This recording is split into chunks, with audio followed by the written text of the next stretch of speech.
All right. Today, we are going to get right into the anatomy of a strong argument. We're going to break down what makes one tick. So let's start with a question I think we've all asked ourselves at some point. How do you win an argument? That desire to make your case and just come out on top. But what if the real secret isn't about winning at all? What if it's about something totally different?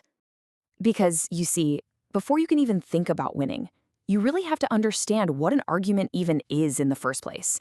It's not about who's got the loudest voice. It's about understanding the actual structure of what's being said. And that's exactly what we're going to do. So why even bother with all this? Well, think of it this way. You're out there every day navigating this giant sea of information, opinions, and, let's be honest, a lot of misinformation. Understanding arguments is like building a raft. It keeps your thinking clear and helps you steer toward what's actually solid. And I mean, you see them absolutely everywhere, right?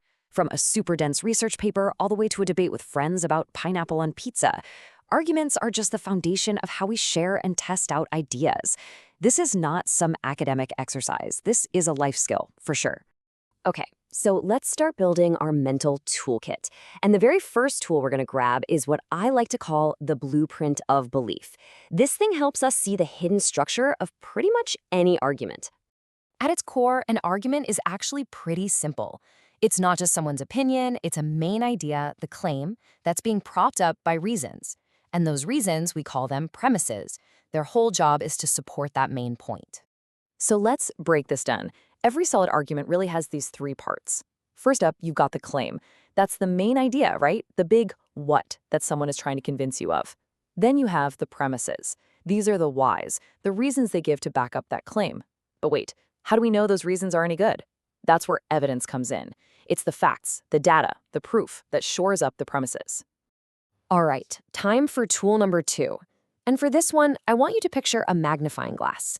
Its job is to help us find the stuff that isn't being said. Those sneaky, hidden assumptions that are either holding the whole thing together or are about to make it crumble.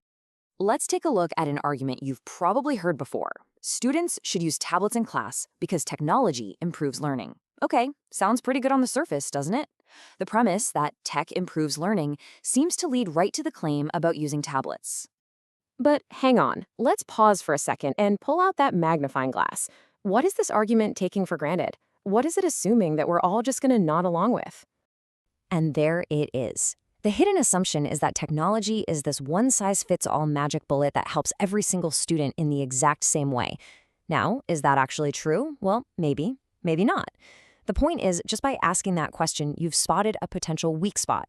It shows the argument's foundation might be a little shaky, because it's these unstated beliefs where things often fall apart. Okay, this next one is a really important distinction that honestly trips a lot of people up. It's the difference between an argument and an explanation. They can sound alike, but they're trying to do two totally different things. Just look at the purpose here. An argument wants to persuade you. It's trying to justify something, often using words like should. It's pushing for a certain viewpoint.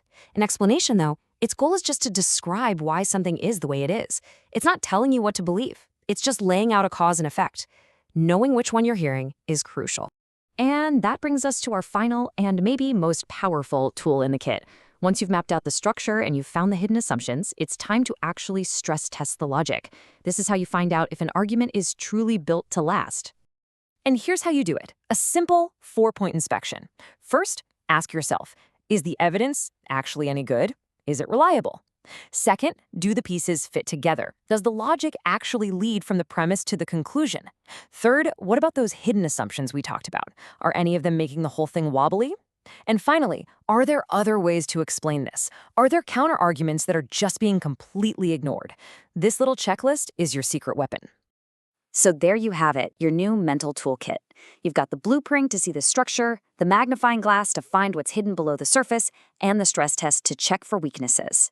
With these, you're not just a passive listener anymore. You're an active analyst. So I'll just leave you with this question. Now that you have these tools, what argument are you going to hear today, maybe on the news or at work or from a friend, that you're now going to see in a completely new light? The world is full of them. Go find out.